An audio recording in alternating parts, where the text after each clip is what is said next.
আপনারাও পেয়ে যান আপনাদের মনের মতন জীবনসঙ্গী শুধুমাত্র মাই সোলমেট ম্যাট্রিমনিতে। খুঁজে নিন তাকে যে বোঝে আপনাকে। আপনারাও আপনাদের পছন্দের জীবনসঙ্গী খুঁজে নিতে অবশ্যই লগ ইন করুন mysoulmate.co.in অথবা প্লে স্টোর থেকে ডাউনলোড করুন মাই সোলমেট ম্যাট্রিমনি অ্যাপ। খুঁজে নিন তাকে যে বোঝে আপনাকে। নমস্কার, সর্ববিষয়ে জ্যোতিষ অনুষ্ঠানে সবাইকে অনেক অনেক স্বাগত জানাচ্ছি এবং অবশ্যই আবারও মাই সোলমেট দিয়ে আমাদের পথ চলা যেমন শুরু হয় আজকেও তাই সেভাবে শুরু করলাম আমরা, এবং সঙ্গে অবশ্যই রয়েছেন কৌশিক কাশ্যপ। অনেক অনেক স্বাগত জানাবো দাদাকে আমাদের অনুষ্ঠানে আসার জন্য। নমস্কার সকলকে, আমার আন্তরিক প্রীতি, শুভেচ্ছা, অভিনন্দন, বড়দের আমার শ্রদ্ধা এবং প্রণাম জানিয়ে আজকের অনুষ্ঠান শুরু করছি। যেহেতু মাই সোলমেটের বিজ্ঞাপন দিয়েই আমরা অনুষ্ঠান শুরু করি, আপনারা সেটা রোজই দেখেন প্রত্যেক মঙ্গলবার এবং শুক্রবার। একটা বিষয় আগেই আপনাদের জ্ঞাতার্থে বলে দিই যে মাই সোলমেটের তো বয়স একদমই কম, সীমিত ক্ষমতা কৌশিক কাশ্যপের।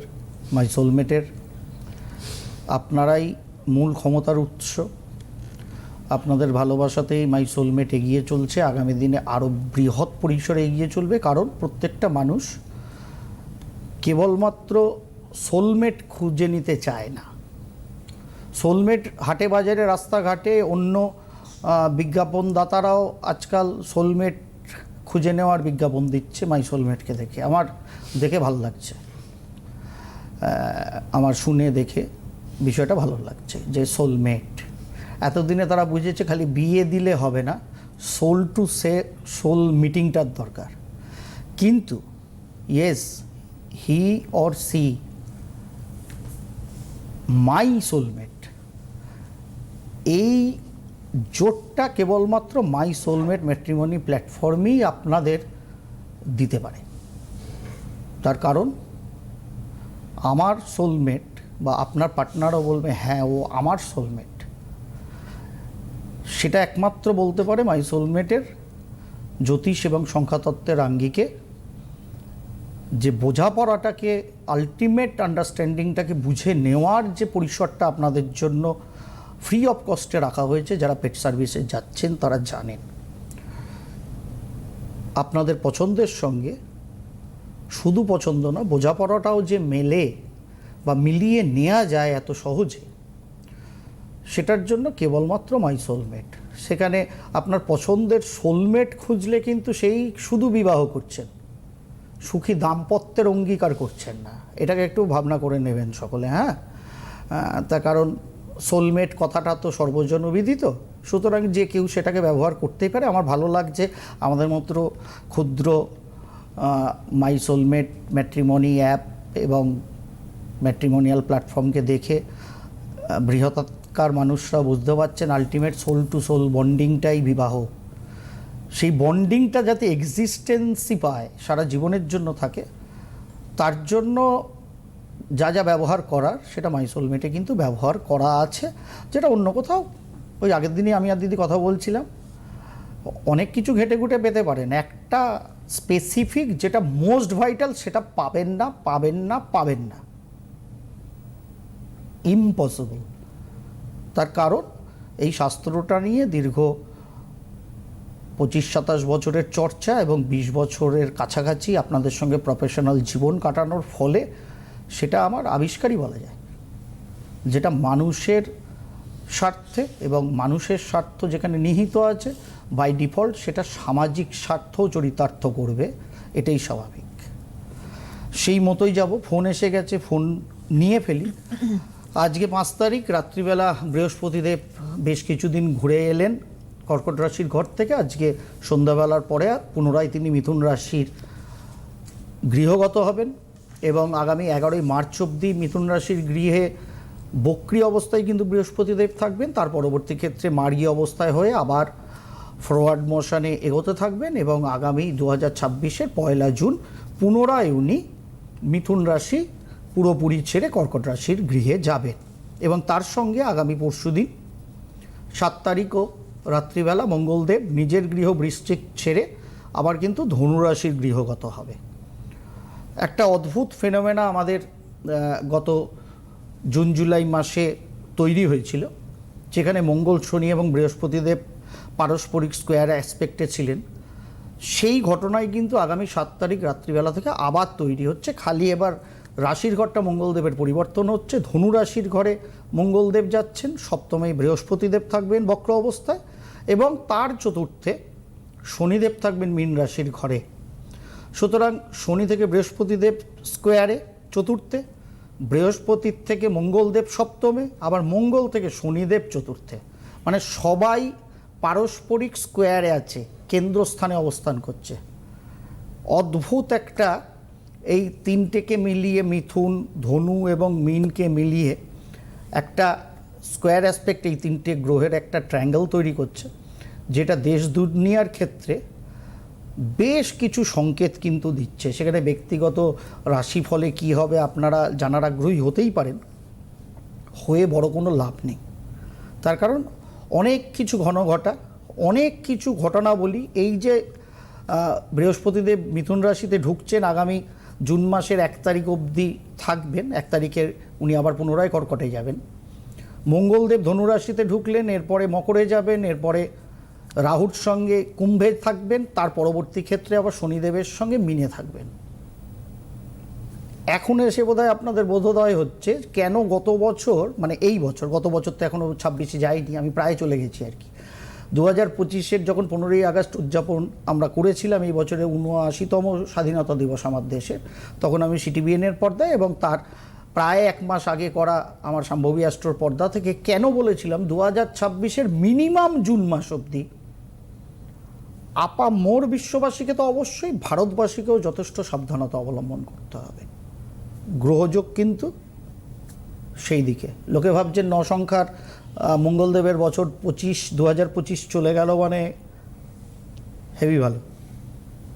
কি ভালো কি মন্দ অবশ্যই তো বছরের শেষ দিকে প্রায় বলবো, তবে গ্রহগত অ্যাসপেক্ট কিন্তু মোটেও ভালো না। আর আগের মাসের অনুষ্ঠান করতে গিয়েই বলেছি, দিদি 2 দিন একটুখানি গিয়েছিলেন বেড়াতে, তখন দেবাশিস ছিল, তার সাথে অনুষ্ঠান করতে গিয়ে বলেছি পশ্চিমবঙ্গবাসী হিসাবে আমাদের যথেষ্ট সাবধানতা কিন্তু ফেব্রুয়ারির আগে পরে থেকে নিতে হবে, অন্তত পশ্চিমবঙ্গবাসীকে। গ্রহযোগের ইন্ডিকেশন ক্রমাগত কিন্তু সেই দিকেই। আজকে বৃহস্পতিদেবের মিথুন রাশিতে বক্র হয়ে প্রবেশ, এবং আগামী পরশুদিন মঙ্গলদেবের ধনু রাশিতে যাত্রা। এই সব ম্যাটারগুলো ভয়ঙ্কর রকমভাবে গ্লোবাল সিনারিওতেও কিন্তু এফেক্ট করতে চলেছে। সুতরাং রাশিয়া ইউক্রেনের শান্তি হয়তো হবে, অন্য কোথাও অশান্তি শুরু হয়ে ওটা হয়তো শান্তি হবে। পরিবেশ পরিস্থিতি সেদিকেই যাচ্ছে। কেউ ফোনে আছেন, আগে তাকে আমরা শান্তি দেওয়ার চেষ্টা করি জ্যোতিষ সংখ্যা তত্ত্বের মাধ্যমে, তারপরে আবার অন্য কথা আবার যাব। হ্যালো হ্যালো হ্যালো, হ্যাঁ নমস্কার, কে বলছেন? হ্যাঁ নমস্কার, আমি আমার মেয়ের সম্বন্ধে একটু জানতে চাই। হ্যাঁ, আপনার মেয়ের নামটা বলুন। মঞ্জিষ্ঠা দাস, কোথা থেকে বলছেন? নৈহাটি থেকে বলছি। ডেট অফ বার্থ বলুন। 26/7/2001। 26/7/2001। সময়? হ্যাঁ, রাত্রি 9টা 9। কোথায় জন্মস্থান? কলকাতা। দাঁড়ান 1 সেকেন্ড। রাত্রি 9টা 9। হ্যাঁ, কী বার ছিল? বৃহস্পতিবার। 26শে জুলাই 2001 বৃহস্পতিবার, মীন লগ্ন, তুলা রাশি আপনার মেয়ের, তাই তো? হুম, বেশ, 24 বছর বয়স হলো। বলুন। মূল গ্রহরা সকলেই মার্গী অবস্থায় বসে আছে, ভেরি গুড। বলুন। মীন লগ্ন, 3rd হাউসে শুক্র, শনি, বৃহস্পতি, রাহু, বুধ, চতুর্থে বসে আছে, পঞ্চমে রবি, মঙ্গল ভাগ্যস্থানে স্বক্ষেত্রস্থ। বলুন।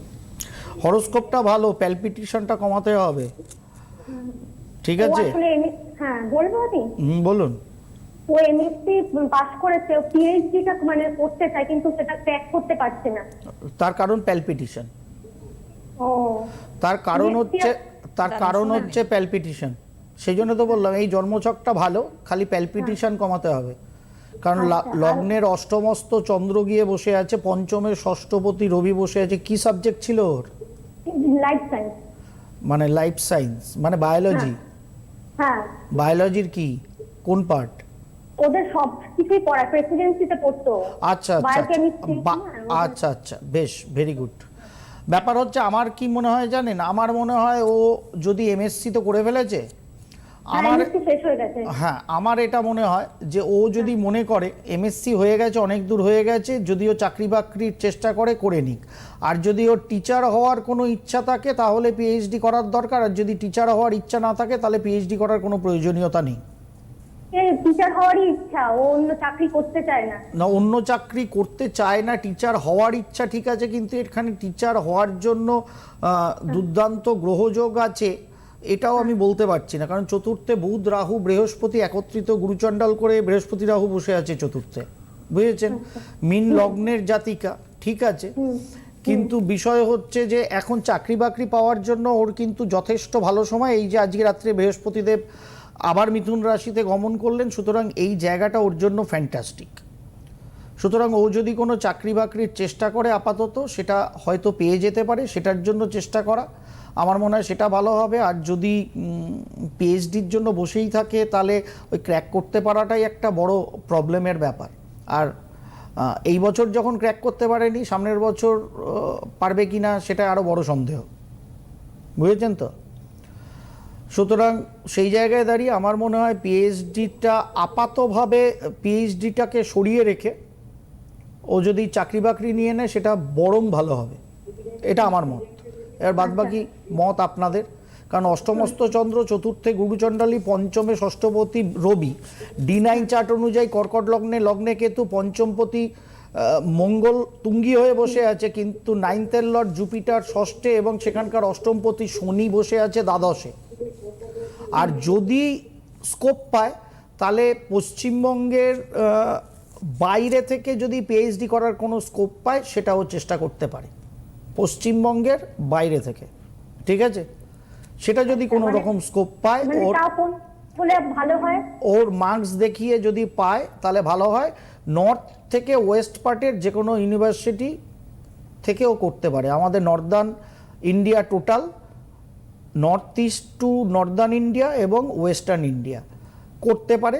সেটাই যদি ও চান্স পায়, প্রাইভেট ইউনিভার্সিটিও যদি হয়, ঠিকঠাক যদি হয়, তাহলে ওর স্কোর অনুযায়ী যদি ও চান্স পায়, সেরকম যদি পেয়ে যায় স্পন্সরশিপ, তাহলে করতে পারে, ঠিক আছে?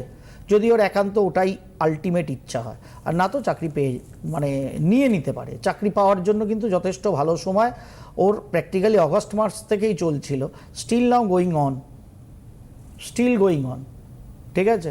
এর বাদ বাকিটা আপনাদের ইচ্ছা। আছেন আপনি? যাই হোক, শুনতে থাকুন। ধন্যবাদ। ইচ্ছা তো দিদি অনেক কিছুই থাকে, কিন্তু মুশকিল হচ্ছে যে পড়াশোনা করলাম, পরীক্ষা দিলাম, যে কোনো পরীক্ষাই কম্পিটিশন, কিন্তু দৈনন্দিনভাবে পড়াশোনা করলাম, পরীক্ষা দিলাম, তবু একরকম। আর যখনই কোনো কম্পিটিটিভ এক্সামের মাধ্যমে আমাকে কোথাও যেতে হচ্ছে, সেটা এডুকেশনাল সেক্টরে হোক বা আদার সেক্টরে হোক, সেখানে আমার একটা মেন্টাল স্টেবিলিটির দরকার। সেখানে আমি অনেক জানি, যার ফলে দেখবেন অনেক ভালো পারফর্মার যে কোনো এন্ডে প্লেয়ারদের আমরা খুবই দেখি, খুবই ভালো প্লেয়ার, দারুণ প্লেয়ার, কিন্তু বড় ম্যাচে ভালো খেলে না। তার কারণ টেনশনে ভোগে, তার কারণ টেনশনে ভোগে। আবার অনেক অন অ্যান অ্যাভারেজ প্লেয়ার বা মোটামুটি ভালো প্লেয়ার, সে কিন্তু দিনে দিন জিদান হয়ে যায়। যত বড় ম্যাচ আসে সে তত ভালো খেলে। একটা প্লেয়ার কখন বড় হবে সেটা নির্ভর করছে সে কত কম্পিটিটিভ জায়গায় নিজেকে প্রমাণ করতে পারছে। শুধু এটা খেলোয়াড়ের প্রসঙ্গেই না, আমাদের ব্যক্তি জীবনের প্রসঙ্গেও তাই, পড়াশোনা থেকে শুরু করে সর্বক্ষেত্রে তাই। সেইখানে আমি জানি বললে তো হবে না, যে জায়গায় আমার জানার জিনিসটা আমাকে প্রকাশ করতে হবে, সেখানে প্রমাণ করতে হবে আমি জানি। আমি হয়তো জানি, কিন্তু সেখানে প্রকাশই করতে পারলাম না। সুতরাং যখন আমি কম্পিটিশনে আছি, সেখানে যারা জাজ করছে আমাকে, তারা কি করে বুঝবে আমি জানি? আমি তো সেখানে প্রকাশ করতে পারিনি, যার ফলে হ্যাজার্ডটা হয়। সুতরাং প্রবণতা আছে কিনা নাম্বার ওয়ান, সেকেন্ড হচ্ছে সেই কম্পিটিটিভ জায়গাটাকে জয় করার মতো জায়গা আছে কিনা, এটা দেখতে হয়, না তো কি প্রবলেম হয়ে যায়। এর বাইরে কিছু না, সেই মতো আমাদের যেতে হয়। আমার পড়াশোনা আছে, অন্য কোনো পিএইচডি না করে টিচারই করতে হবে নট নেসেসারি, কারণ এই জন্মচক্রায় টিচারই হতে হবে এরকম প্রবণতা আমি অন্তত দেখতে পাচ্ছি না। তাহলে আমি বলতাম, কারণ 8 সংখ্যায় জন্মেছে যে মানুষটা জুলাই মাসে, লিও সানসাইন বর্ন পিউপিল 8 সংখ্যার লোক, অ্যাডমিনিস্ট্রেশনের দিকে দুর্দান্ত, দশমে কেতু বসে আছে মঙ্গলের চেলা, এক্সিলেন্ট। সুতরাং তার নর্মাল কোনো ওই নির্ভর কাজকর্ম করে ধীরে ধীরে ধীরে ধীরে আলটিমেট পোস্ট অ্যান্ড পজিশন গ্রহণ করে ফেলা উচিত। সেখানে গিয়ে দেখা যাবে যে আজকে টিচার হলে আমি যা স্যাটিসফ্যাকশন পেতাম তার থেকে অনেক বেশি স্যাটিসফ্যাকশন পাচ্ছি, তার কারণ আমার মধ্যে ওই ক্যাপাবিলিটিটা আছে। এটাকে ভাবনা করে আমরা যদি এগোই, আমার মনে হয় জীবনের সাকসেস রেট আমাদের অনেক বাড়বে, আর কিছুই না। শেখার শেষ নেই, জানার শেষ নেই, জানতে একটা লাইন বরাবরই হবে তার কোনো মানে নেই। বিভিন্ন লাইনে আমার যদি বুদ্ধিমত্তা থাকে, আমার নেয়ার ইচ্ছা থাকে, আমি গ্রহণ করতে থাকবো, সেই অনুযায়ী চলবো। আছে কেউ ফোনে? একদম নিয়ে ফেলি। হ্যালো, হ্যাঁ হ্যালো, নমস্কার, কে বলছেন? নমস্কার দিদি। কে বলছেন? আমি প্রতিমা রায় বলছি। কার সম্বন্ধে কিন্তু জানেন? আমার নাতির জন্য আমি জিজ্ঞেস করছি। নাতির নাম কত? নাম কি? অপূর্ব পাল। আচ্ছা, কোথা থেকে বলছেন? ছত্তিশগড়। ছত্তিশগড় থেকে বলছেন, বলুন Apurba date of birth. 25 November 1999। 25 November 999। বেশ, 1999। হ্যাঁ হ্যাঁ। টাইম হলো সকাল ভোরবেলা 3:16 AM। ভোর 3:16। জন্মস্থান কি ছত্তিশগড়েই? রায়গড়। হ্যাঁ রায়গড়। রায়গড়, ছত্তিশগড়, রায়গড়। রায়গড়। কি বার ছিল? বারটা আমার ঠিক মনে নেই দাদা। আচ্ছা, এখানে বৃহস্পতিবার দেখাচ্ছে। হ্যাঁ হ্যাঁ, বৃহস্পতিবার, ঠিক আছে। হ্যাঁ, কন্যা ঠিক আছে। লগ্ন, মিথুন রাশি, মৃগশিরা নক্ষত্রে জন্ম আপনার নাতির, হ্যাঁ তাই তো? জানেন? কন্যা লগ্ন, না, জানি না। মিথুন রাশি, লিখে নিন। মৃগশিরা নক্ষত্র, বুধ তুলায় বক্রী অবস্থায়, বৃহস্পতি আর শনি মেষে বক্রী অবস্থায়, বাদবাকি গ্রহরা মার্গী অবস্থায় বসে আছে। বেশ, বলুন কি পড়াশোনা করলো নাতি? ও ইঞ্জিনিয়ার, সফটওয়্যার ইঞ্জিনিয়ার। সফটওয়্যার। কিন্তু ওই 1 বছর হলো, এই 1 বছর হবে।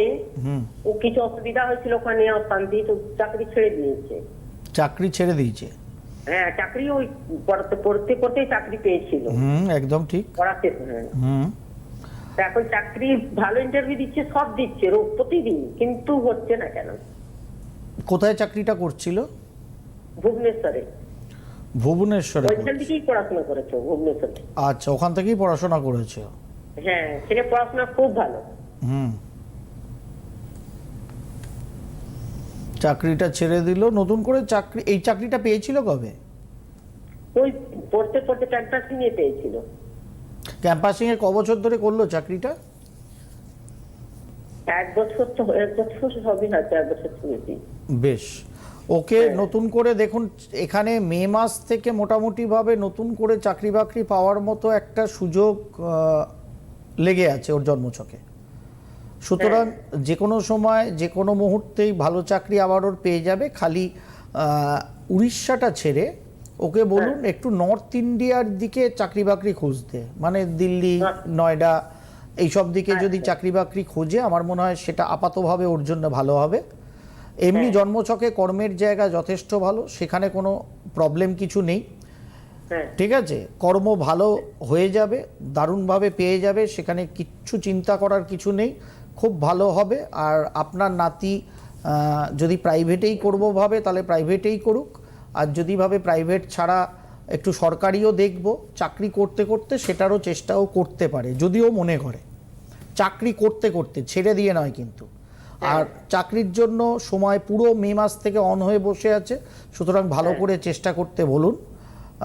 আমার মনে হয় তো এই নভেম্বর মাস সামনের, হ্যাঁ, যা এখানে বসে আছে মোটামুটিভাবে ফেব্রুয়ারি মার্চ মাসের মধ্যে চাকরি নতুন হয়ে যাওয়ার কথা। আর যদি সেখানে খুব ভালো চাকরি না হয়, আগামী বছর মে মাসের পরে দারুণ ভালো চাকরি হবে। ঠিক আছে, নর্থের দিকে চেষ্টা করতে বলবেন। একটু রাগ জেদ গোয়ার তুমি আপনার নাতির আছে, ওটাকে একটু দয়া করে কমাতে বলবেন। খাওয়া দাওয়াটা বুঝে শুনে করতে বলবেন, না তো পেটের কিন্তু খুব বড় প্রবলেমে ভুগতে হবে। আর প্রেম না করলেই ভালো হয়, কারণ ফালতু প্রেম করলে সেটা কেটে যাবে, তার থেকে না করাই ভালো, ঠিক আছে? এটা ঠাকুমা হিসাবে বন্ধুর মতো বুঝিয়ে দেবেন নাতিকে। হ্যাঁ, এই জায়গাটা নিয়ে চলুক। কর্ম রোজগারের জন্য এই জন্মছকটা খুব ভালো, কিন্তু পারিবারিক দাম্পত্য জীবন এবং ভবিষ্যতে নিজের শরীর স্বাস্থ্য এবং সন্তানাদির ক্ষেত্রটা একটু চাপের আছে, সেই জায়গাগুলো একটু বুঝে ভবিষ্যতে যেতে হবে, এটা আমার রিকোয়েস্ট। সেই মতো চলবেন, কোনো অসুবিধা নেই।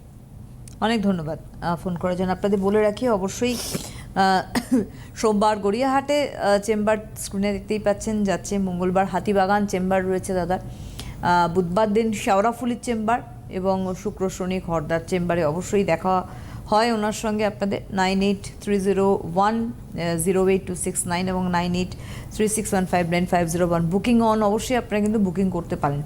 শেওড়াফুলিতে এখন টানা টানা আপাতত আছি, যেহেতু বাইরের চেম্বার এখনো দিইনি। তবে আসানসোল এবং বর্ধমান বছর শেষ হওয়ার আগে আরেকবার যাব, চিন্তা করবেন না। হ্যাঁ, প্রচুর মানুষ নক করছেন, ফোন করে জানতে চাইছেন। আমার আসলে একটু বেশি ব্যস্ততায় পড়ে গেছি আমি, যার ফলে যাওয়ার ডেটগুলোও করতে পারছি না, কবে যাব বুঝতে পারছি না, কারণ বছর শেষ হয়ে আসছে তো। হ্যাঁ, অনেক কিছু আপনাদের জানাতে হবে, বলতে হবে। মাই সোলমেটের কাজ আলাদা করে মাথায় নিতে হচ্ছে, সব মিলিয়ে দিদি একটুখানি মানে ডেটটা করছে। আমরা নিশ্চয়ই মঙ্গলবার দিন আসানসোল এবং বর্ধমান এই দুটো জায়গায় ডিসেম্বরের একটা ডেট দেব, লাস্ট উইকের আগেই দেব, সেটা হয়তো দেখা হবে। তার আগে অবধি বুধবার, প্রত্যেক বুধবার শেওড়াফুলি আছি, বুকিং তো অনই আছে প্রত্যেক বুধবার, ততক্ষণ অবধি শেওড়াফুলিতে আছি। অতএব সব কলকাতা এবং শেওড়াফুলি এবং খড়দার চেম্বারে আপনারা যেরকম পাবেন, বাইরের মানুষরা যেরকম টেলিফোনিক কনসালটেন্সি পাবেন, তবে সেটা আউট অফ বেঙ্গলের মানুষরাই কিন্তু এই আর্জিটা জানাবেন। কারণ বাংলার মধ্যে সাধারণভাবে দেখাতে গেলে আপনাদেরকে, যেখানে আমি যাই না, সব জায়গায় তো যাই না, কি করব বলুন, আমি একটুখানি স্লথ মানুষ আছি, এত খাটতে পারি না। কুঁড়ে আমি নই, কিন্তু এত খাটতে পারি না, মুশকিল হয় আমার। একটুখানি কষ্ট করে আপনাদের কলকাতায় এসে যে কোনো চেম্বারে দেখাবেন। অবশ্যই রাজ্যের বাইরে, দেশের বাইরে মানুষরা তো প্রত্যেক সপ্তাহে কম বেশি আমি সকলের সাথে মানে টেলিফোনিক কনসালটেন্সিতে কথা বলি, থাকে মিনিমাম 3-4 জন করে থাকে। সেটা তো আমার অ্যাভেলেবিলিটি অনুযায়ী যেরকম চলবে। তবে রাজ্যের মধ্যে থেকে প্লিজ কেউ রিকোয়েস্ট করবেন না, একটু কষ্ট করে কলকাতাও ঘুরে যাবেন শীতকালে, সঙ্গে কৌশিক ডিকাশ্যপের সঙ্গে একটু সাক্ষাৎও করে যাবেন, সেইভাবে প্ল্যান নিয়ে কলকাতায় আসবেন রাজ্যের অন্য প্রান্তের মানুষরা। উনি যাচ্ছেন তো মানে কলকাতা ছেড়ে, সুতরাং আপনাদেরও এক পা দুপা করে এগোতে হবে। হ্যাঁ, একটু এগোতে হবে, কিছু করার নেই, সব জায়গায় যে গেলে মুশকিল তো। আর যদি আমাকে সরকার বাহাদুর তাদের ওই দেখলাম আবার ইন্স্যুরেন্সটা দেওয়া হয়ে গেছে হেলিকপ্টারের, সেই জন্য মাননীয় মুখ্যমন্ত্রী চেপে গিয়েছিলেন। যদি ওনার যেদিন বেরোনো নেই সেদিন যদি আমাকে দিয়ে দেন, তাহলে অনেক চেম্বার আমি করে নেব। যাই হোক, আপনাদের আবারও বলি, বুধবার করে আপাতত কিন্তু শেওড়াফুলির চেম্বার কন্টিনিউ রয়েছে এবং শুক্রবার মানে আজকের দিন এবং আগামীকাল শনিবার খড়দার চেম্বারে থাকছেন দাদা, আপনারা অবশ্যই যোগাযোগ করবেন। এবং অবশ্যই সোমবার গড়িয়াহাট এবং মঙ্গলবার দিন হাতিবাগান চেম্বার রয়েছে। আরেকবার বুকিং ফোন নাম্বার বলে দিই, এটা রেড বক্সে যাচ্ছে 9830108269, 9836159501 বুকিং কিন্তু অন রয়েছে। তার কারণ এখানকার চেম্বারের জন্য কিন্তু আগাম বুকিং মাস্ট। হ্যাঁ, একদম অবশ্যই সব জায়গায় আগাম বুকিং দয়া করে করবেন। ওই দিন সকালবেলা ফোন করে দেখাবো বললে কিন্তু হয়নি, আগামীতেও হবে না, সুতরাং বুকিংটা আগের থেকে অবশ্যই করিয়ে নেবেন। সুতরাং আজকের হাতে সময় নেই, আগামী দিনে আরও কিছু আলোচনা নিয়ে সর্ববিষয়ে জ্যোতিষ নিয়ে আমাদের ফেরা হবে অনুষ্ঠানে, এবং তার সঙ্গে আপনাদের সাথী মাই সোলমেট তো রয়েছেই। অনেক অনেক ধন্যবাদ জানাবো দাদাকে, আবারও ধন্যবাদ আপনাদের জানাই। নমস্কার।